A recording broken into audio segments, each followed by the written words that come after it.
today. I've just finished writing a book on Keynes called The Return of the Master. Knowing your limitless appetite for punishment, I propose to read it to you. I want to just outline one or two of the leading ideas that I have developed in the book, because I do think Keynes is a master, and I think he is coming back, and I think he deserves to come back, because I think he's the one person who's got a very profound handle on what's been going wrong and what we need to do about it. What is money? I was asked just now, and no one seems to know the answer. Well, Keynes called money, this is just to give you a little idea of the flavor of his thought. He called it a subtle device for linking the present with shifting views about the future. And in the preface to the general theory, he wrote, a monetary economy is one in which changing views about the future are capable of influencing the quantity and not just the direction of employment. A monetary economy is one in which money is not just a means of transactions, but a store of value. What Keynes called a liquidity preference is a central feature of a monetary economy, and shifts in the demand for money, in one's attitude to holding money, are absolutely key to the dynamics of the system. And that's why Keynes made expectations crucial to his account of economies. All his equilibria are expectational equilibria, and there's not very close connection between people's expectations and anything going on in the fundamentals. There is a connection, but it's a very mediated connection, and so I think this is a point that has been lost really in the revival of Keynes. We haven't really returned to the notion, which is central to him, is that we don't know what's going to happen in the future. And we're trying to base all economic theories nowadays are assume that we do know what's going to happen in the future, and that we can reduce all uncertainty to measurable risk, technically a distribution of probability distributions over future events, which we can ensure, which are insurable, and I mean so the risk is very low. It's no more than the risk of your house burning down, which you can insure against. And if you construct the whole of economics on that basis, and therefore set up a regulatory system or a non-regulatory system and a policy system which assumes that markets are efficient in this kind of way, you're going to have lots of black swans, as Taleb has coined them, unexpected events with huge impacts, because they're not included in your bell curve calculations of probability distribution. And I think that's what will happen. How you get out of this bind in which economics has got itself into, I'm not at all sure. In my wilder moments, I think it ought to be abolished as a separate, independent discipline, because it leads to too many incorrect conclusions, as well as forcing its students to do a quite unnecessarily strenuous amount of maths, which prevents them questioning any of the assumptions. But I do have a proposal about that at the end. Now, I'm not going to say too much about Obama's 100 days, because nothing's happened in them. When it was, when the title was mooted, it looked as though, we were all comparing him to Roosevelt and that barrage of legislation that followed in the 100 Days, 1, 2, 3, 4, 5, 6 institutional reforms, I mean, the whole lot. Well, it hasn't happened. What we've had is a stimulus package, some of which had been agreed before, of 780 billion. And I just want to quote shortly from one interview with Martin Wolf on the Zakaria program, which is America's top intellectual chat show. And Wolf says, we are in a massive global downturn. This was on the 1st of March, with a real prospect of getting out of hand, which has a real prospect of getting out of hand. Everything is going very badly. The shrinkage of world output is terrifying, and I think this is an event which can only now be compared to the 1930s. The problem with the stimulus package, Wolf goes on, is that it's too small. I know 800 billion sounds like a lot of money, but this is a 14 trillion economy, dollar economy, and the private sector is in free fall, and so the government has to spend. We are in a very rare situation. It occurs very, very infrequently. It's a situation described by the famous English economist John Maynard Keynes. It's a situation of deficient demand. And then he goes on to say, on my calculation, you Americans wanted a stimulus of 6 or 7% of GDP at least in the first year. That would mean $700 billion at once. In fact, only 200 billion will be spent, and so on. A long period of stagnation will follow.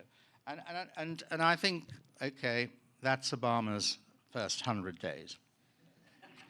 Now, if we ask why we're in this particular foxhole, I think.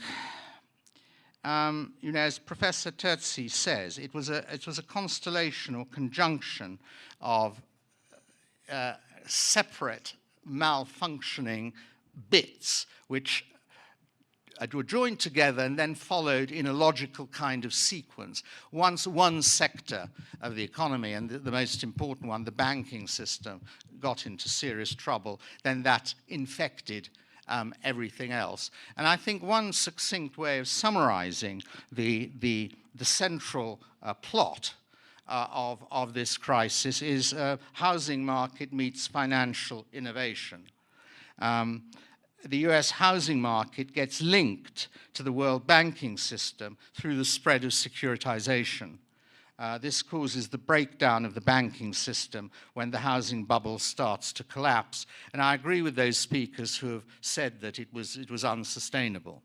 And the banks were left holding, all of them, toxic debt spread, toxic assets spread round the world banking system. Banks lent to borrowers who weren't creditworthy to buy houses. They turned a housing boom into a housing bubble.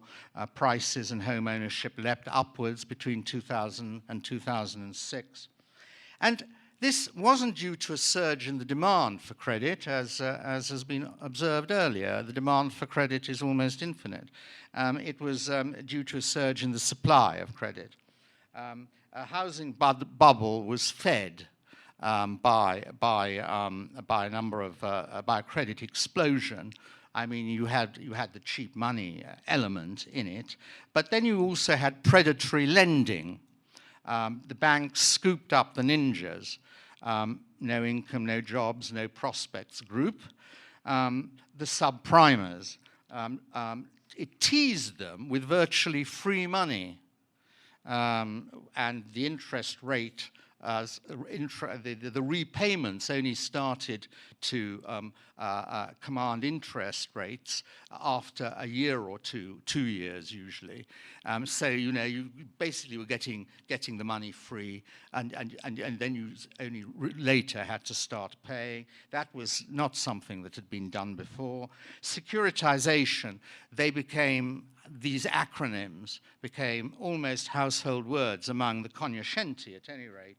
Derivatives, collateral debt obligations, credit default swaps. Credit default swaps are particularly important in all this because that's what gets the CDOs into the world banking system.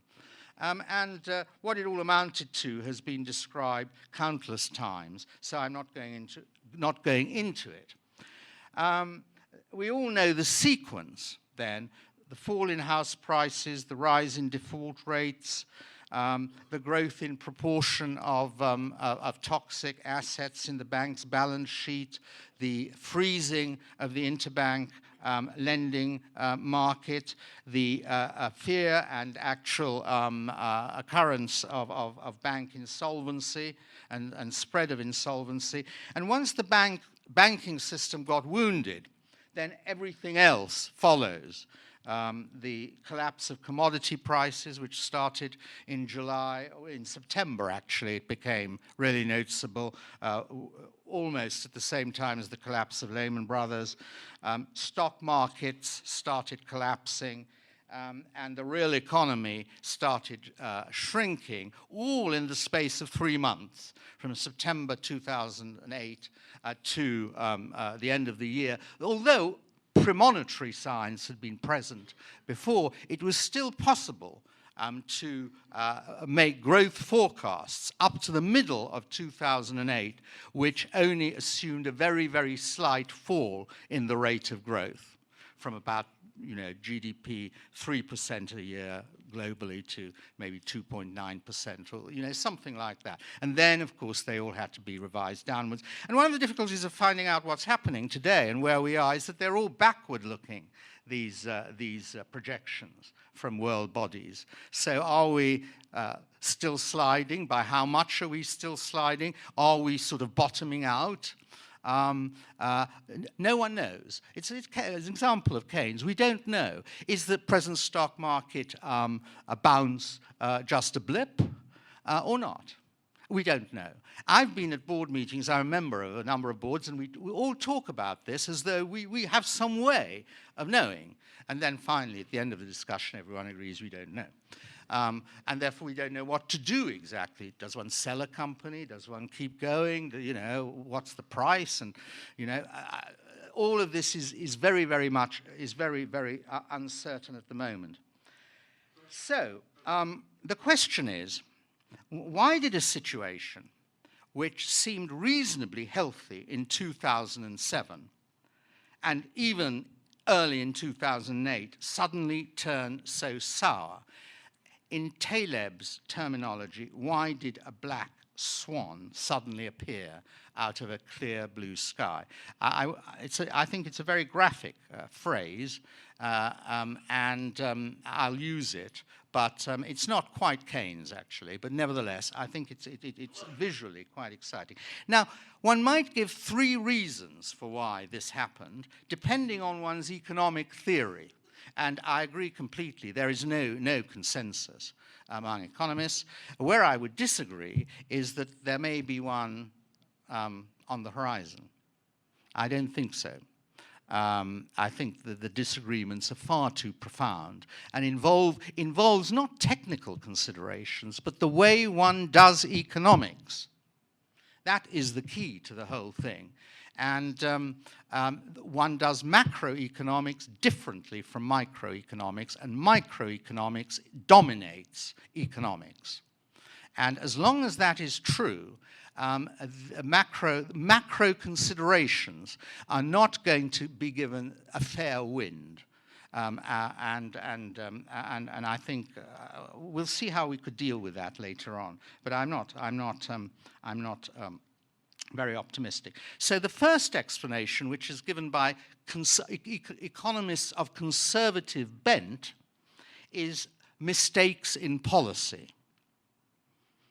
And I'll come to that in a second. The second explanation, which tends to be given by the new Keynesians, is some form or other of market failure, usually connected with information failures. And the third explanation, which I think is the correct one, and is the one Keynes would have given, is macroeconomic imbalances.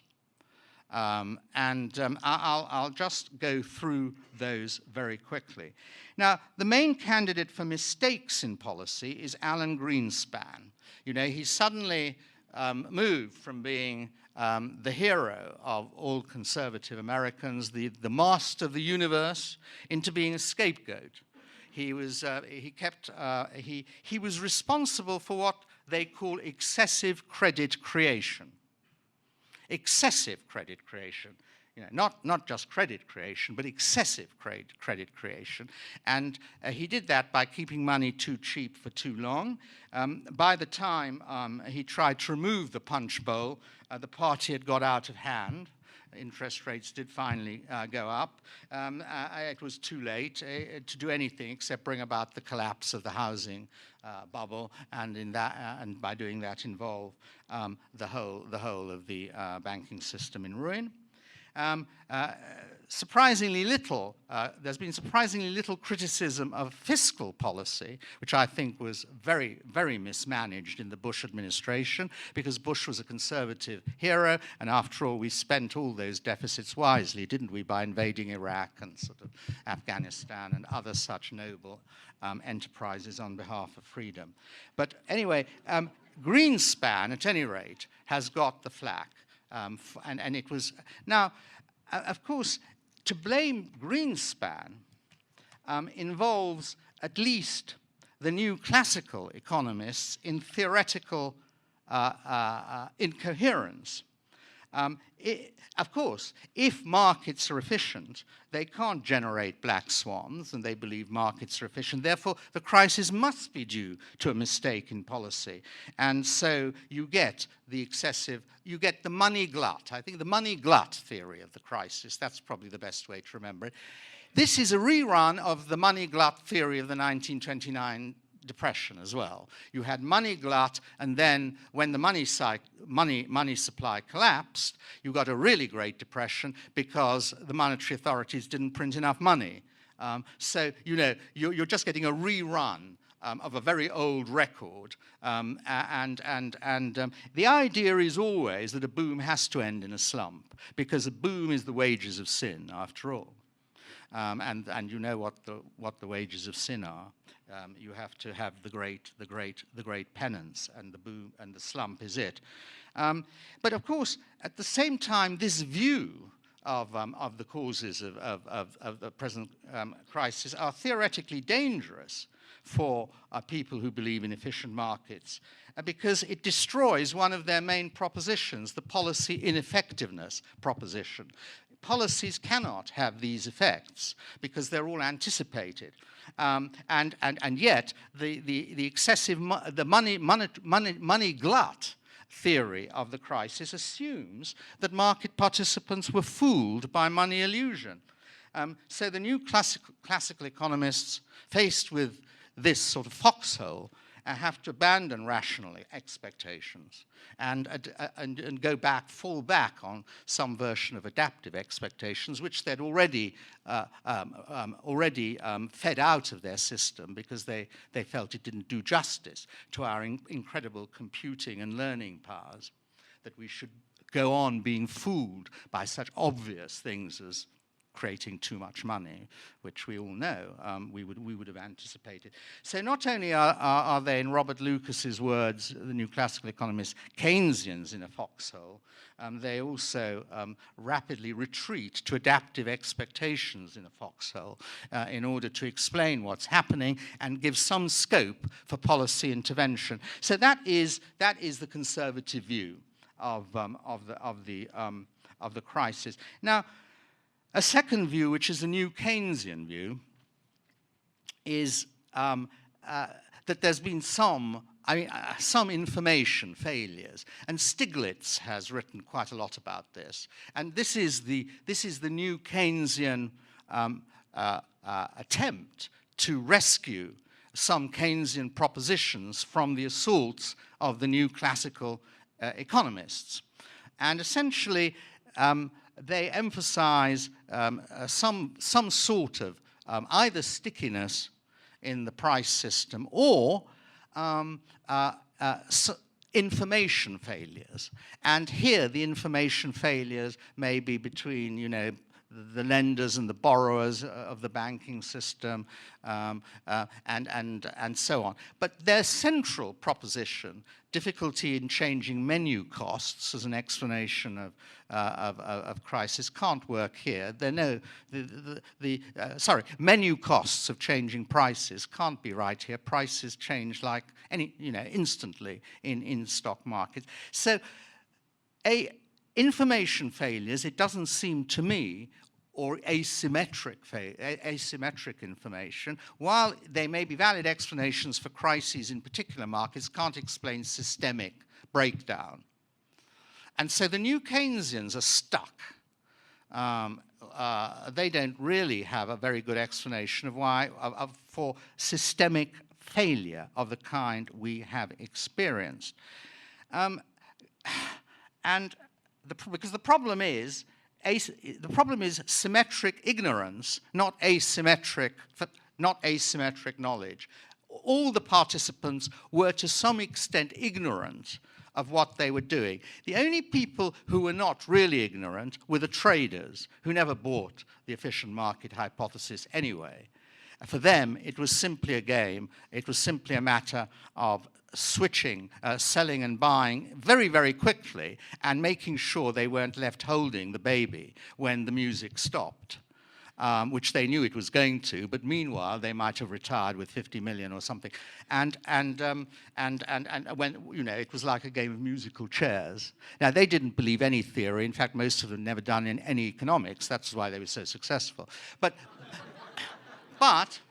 on the other hand, their bosses, the bank chiefs, the managers, they did buy some version of the efficient market hypothesis, and the regulators bought some version of the efficient market hypothesis, and governments bought some version of the efficient market hypothesis, which is why Keynes is right. Ideas of economists and philosophers are dangerous for good or evil. In fact, the world is ruled by little else. So you can actually trace a responsibility of economists at the foundation. You can actually say that they were ultimately responsible for a lot of things that has gone wrong. So that's the sort of second market failure type of explanation. And the third is macro imbalances, and this is the old Keynesian idea that you get a crisis when very, very loosely saving is running ahead of investment. Now, I think there was a very interesting remark either by you or by one of the two previous speakers about how, well, let me try and give the obvious objection to this. Wasn't America having a huge consumption boom? Isn't it absurd to talk about saving running ahead of investment or spending when America was the spender of the last resort? It looks as though the Keynesian sort of idea that there was this imbalance, and of course that was also a global imbalance between China and the United States, China saved, America spent, isn't really, can't be right. Yet, when Keynes was trying to explain the 1929 collapse, he said, the real problem is that you have this vast volume of corporate savings coming out, and there's some sort of and there's an exhaustion of investment opportunities, by which he meant, of course, investment in productive activities. And in order to explain that, he actually then developed what's already been mentioned, this distinction between the industrial circulation and the financial circulation, between investment activity and speculative activity. So he would have said that a lot of this saving, whether it originated from China or whether it came out of corporate, domestically generated corporate profits, was going into speculation, into asset swaps, which don't create new titles. They just move up the price of the assets. And the other aspect of this imbalance, which I think has been not nearly emphasized enough is the fact that America was suffering from underconsumption. You know, what was happening? Look at what was happening to American earnings in the last 20 years. Median earnings were stagnant. I mean, what there was a shift, another of Keynes's phrases, from income inflation to profit inflation. I mean, there was a huge inflation of profits, but median incomes were quite stagnant. So what were people doing? They were borrowing. They were borrowing, and the banks were shoveling money at them. But their actual wages were stagnant. Why were they stagnant? Because the things they'd produced before were being produced much cheaper somewhere else. And that was also part of the profit inflation in the American economy. So this is what I mean by global imbalances or macro imbalances as being at the heart of the present crisis. So in the end, there was a deficiency of aggregate demand in the global economy, which was offset to some extent by purely speculative activities, which were unsustainable. Whether it was speculation in houses, whether it was speculation in other kinds of assets. It was unsustainable. And of course it was spread, the whole speculative area. It's not just that there was a switch from income inflation to profit inflation, or from industrial circulation to financial circulation, but the financial circulation was enormously enlarged by securitization. So that was the economy we're actually living in. In fact, in England, the only form of manufacture that's been around really growing, apart from the demand for hairdressers in the last 20 years, is the manufacture of money. And it does that very successfully, the City of London, for much of the rest of the world. Now, so what was this conservative theory in which we're all enthralled? I also read the blogs quite carefully now because they've become really interesting. And of course, I've read the Bouter blog in which he says economics is useless. And one of the reasons it's useless is because it assumes that there are markets for all contingencies stretching forward into an infinite future. Do you realize what that means? I mean, anyone who doesn't know economics would regard that as sort of a form of the higher lunacy.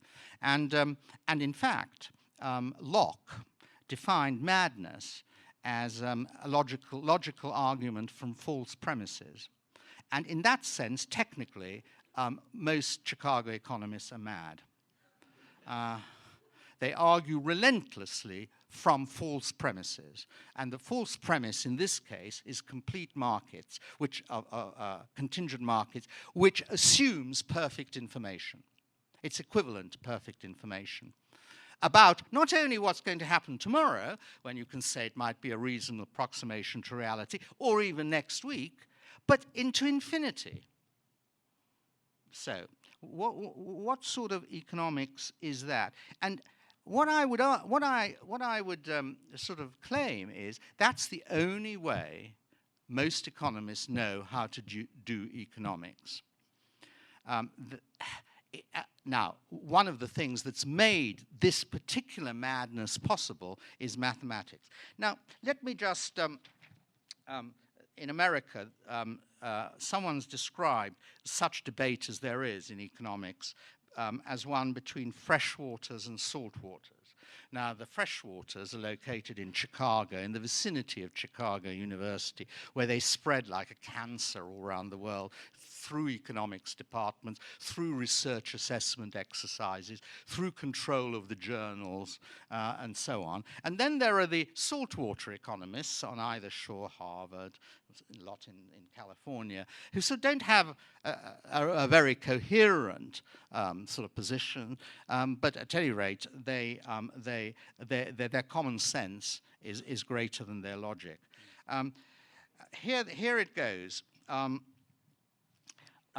roughly, freshwater economists, this is a professor of economics describing them, those who are trained at Chicago, consider general equilibrium models with complete markets and symmetric information to be decent approximations to reality. Unless they're specifically studying bounded rationality, which is a special condition they don't really like, they assume rational expectations that everyone knows and has always known every conceivable conditional probability. I've only met one economist who claims to believe that people actually do have rational expectations, this guy goes on, and I suspect he was joking. However, the freshwater view is that usually it must be assumed that people do have rational expectations. Over near the Great Lakes, that is Chicago, there's considerable investigation of models in which the market outcome is Pareto efficient, a situation where no one can get better off without someone else getting worse off, roughly. That is, it is asserted that recessions are optimal, and that if they could be prevented, it would be a mistake to prevent them. Saltwater economics is basically everything else, with a lot of some emphasis on empirical work and some on sort of, you know, kind of information problems, therefore incomplete markets, asymmetric information, imperfect competition, things I've just talked about. Now, there's a point about the training of economists, which I think is very interesting. I have a view of how people can devote so much effort to working out the implications of assumptions which almost no ordinary people would find other than nonsensical if they understood them. Freshwater economics uses difficult mathematical tools. Students in freshwater graduate programs have to learn a huge amount of math very fast. It's not possible to do so if one doesn't set aside all doubts as to the validity of the approach. Once the huge investment has been made, it is psychologically difficult to decide that it was wasted. Hence, the school gets new disciples by forcing students to follow extremely difficult courses. If my information is not out of date, innocents from abroad are the new blood of freshwater economics. Innocents from abroad, Chinese, Asians in general who are very good at maths, and innocents from Latin America who still are looking for the magic door that will unlock the secrets of growth which have been perpetually frustrated. Well, if you look at if you look at Chicago as the fundament of the whole thing, you then get, from the rational expectations hypothesis, you have a quite logical, logical sequence. The first link of which is real business cycle theory. And real business cycle theory is simply just working out some of the logical implications of irrational expectations. And to give a flavor of real business cycle theory, here is an interview with its high priest, Robert Lucas, in early 1980s, when American unemployment stood at 10%, which is just about reaching now. And it's an interview with Arno Klamer, who is an economist himself, who says, my taxi driver here is driving a taxi even though he's an accountant because he can't find a job. He's obviously frustrated. It seems a lot of people are running around in that position. And Robert Lucas, who's the author, one of the authors of Real Business Cycle Theory, said, I would describe him as a taxi driver, laughing, in inverted commas, if what he is doing is driving a taxi. Klamer, but a frustrated taxi driver. Well, Lucas, we draw these things out of urns. And sometimes we get good draws and sometimes bad draws. See, the bell curve sort of image is right there. Now, this is the person who has argued that recessions are optimal. Why are they optimal? Because you have a technology shock, and that's let's say real wages have to shift, and so people adapt. They either increase their accept lower real wages in one way or another, or they spend more time with their families. And if they decide to spend more time with their families, that's voluntary. I mean, you know, they're making an efficient adjustment to changes in the situation. There's no scope for government. If government actually interfered in this wholly benign process, then things would only get worse. So Keynes says, well, what about in the Great Depression? You know, there were lots of people who were unemployed. I mean, 25% of the American labor force was unemployed. Well, Lucas, I think these situations are best modeled as information problems. If you look back at 1929 to 1933, there are a lot of decisions made that, after the fact, people wish they had not made them. There were a lot of jobs people quit that they wish they had hung on to. There are job offers that people turned down because they thought the wage offer was crappy. Sorry, this is a reporting conversation. Then, 3 months later, they wish they had grabbed. Accountants who lost their accounting jobs passed over a cab driver's job, and now they're sitting on the street while their pal's driving a cab. So they wish they had taken the cab driver's job. People are making this kind of mistake all the time. So, but the point is that nevertheless, why did these mistakes not cancel each other out? They didn't. There was a momentum behind. They were making the same kind of mistake, and that is impossible in any version of rational expectations theory or real business cycle theory. And so Lucas said, well, I agree, that is a problem. Now, you then go on from continuing this sequence into the efficient market theory, which transplants the totally unreal world of rational expectations theory and real business cycle theory into the behavior of financial markets. Indeed, it finds in financial markets the most important field of its applicability. There are no lags, there are no impediments to instant adjustment of prices. Traders are doing it the whole time, every second of the day.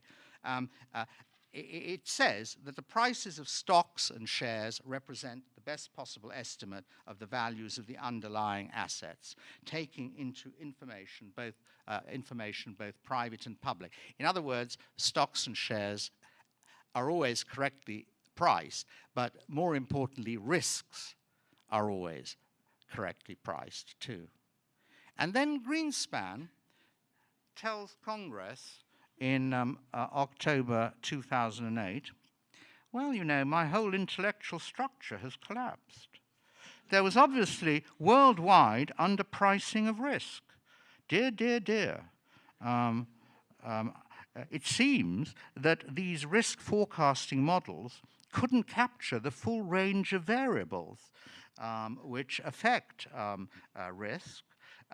Perhaps the data they were using were too recent to take into account sort of other events which would have been captured had the data run been a bit longer. Yeah?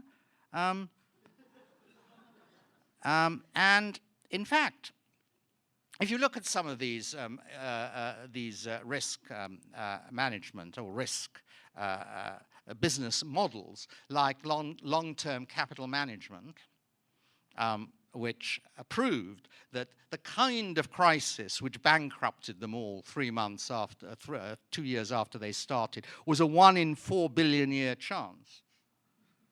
That is, it happened to be the East Asian financial crisis that struck in 1997. These were Nobel Prize winners in economics who started this fund. It's like the guy at Monte Carlo who's got the winning formula. Nothing can go wrong. He's found out how to beat the house. They were like that, and you get a Nobel Prize for it. Now, normally, people like that, with that sort of obsession, were sort of quietly put away somewhere and where they couldn't disturb the rest of the world. But here, they get Nobel Prizes. In this world, they get Nobel Prizes. And in fact, they're very, very clever. Let no one doubt that at all. These are very, very clever people. And they're very technically clever. They're mathematically very sophisticated. I can't understand their formulae, and no one.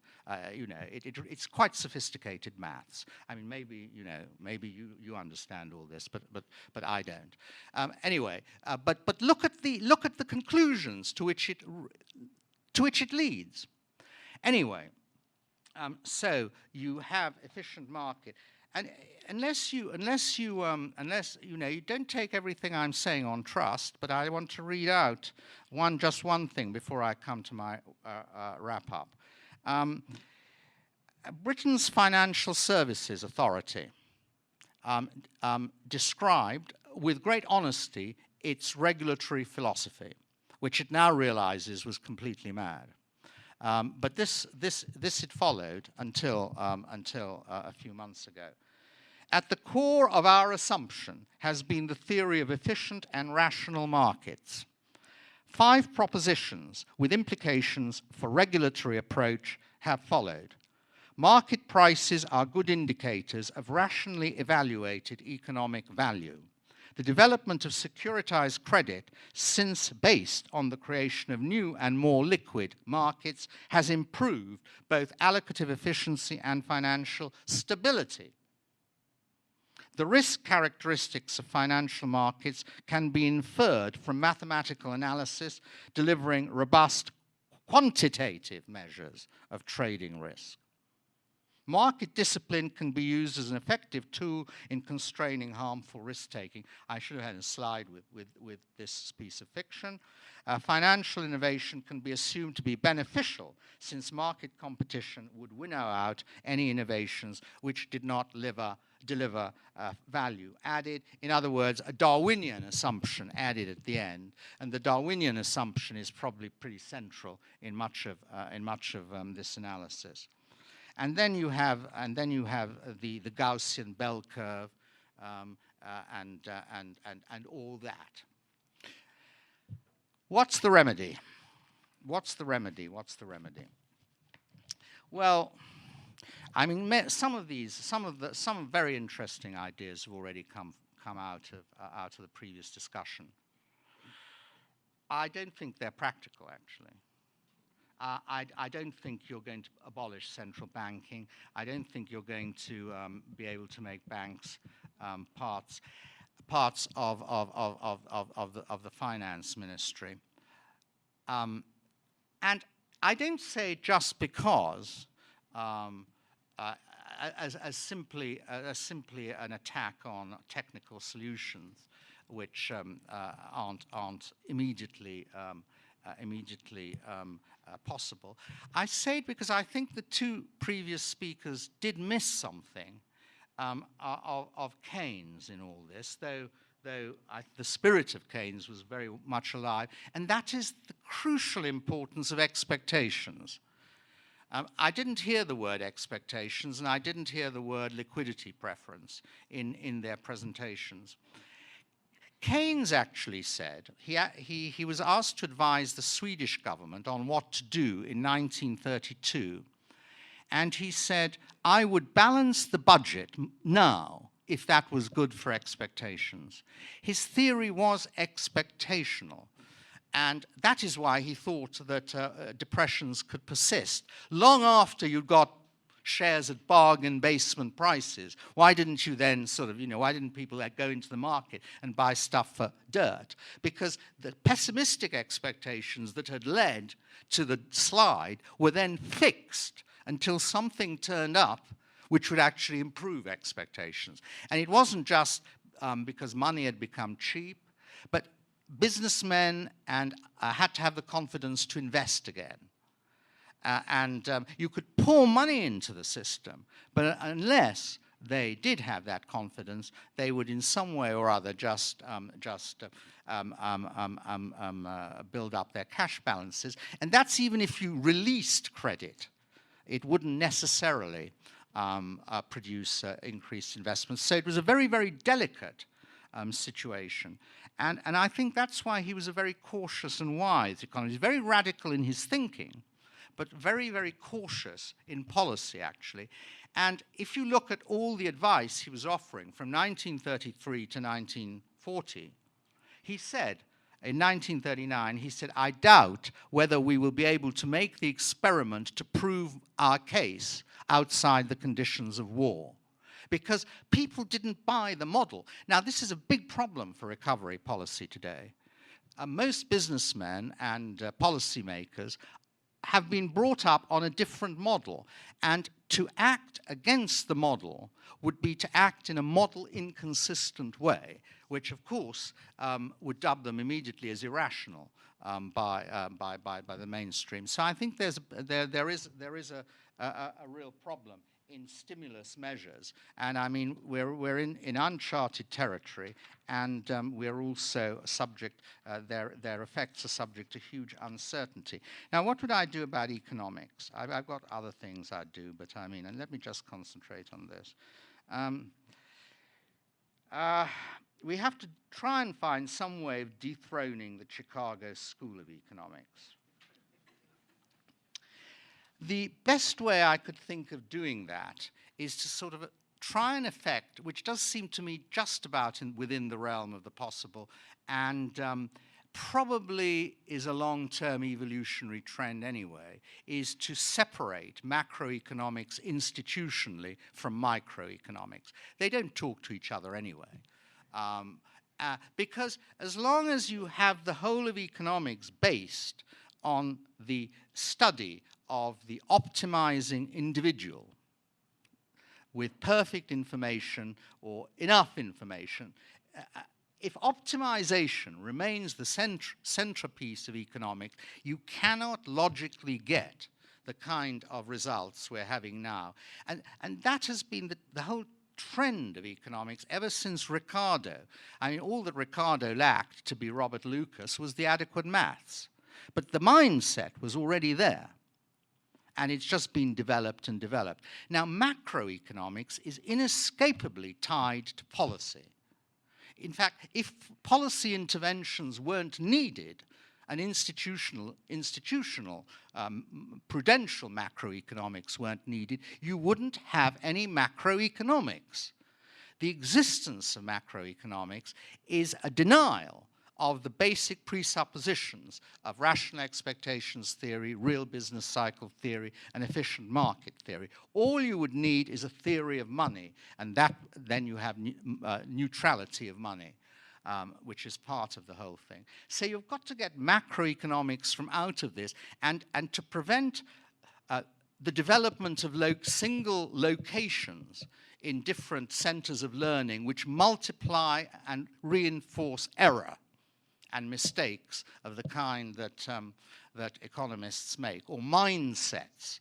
And I would separate them out. I would sort of have macroeconomics as part of other departments, particularly departments of government, banking, and then scattered around other departments where, economics is useful. I mean, it's not useless. It is very useful within its own sphere.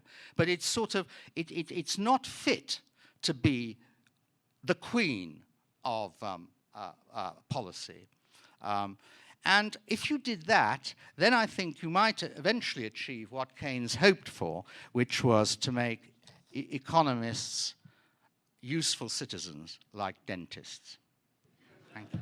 Thank you very much.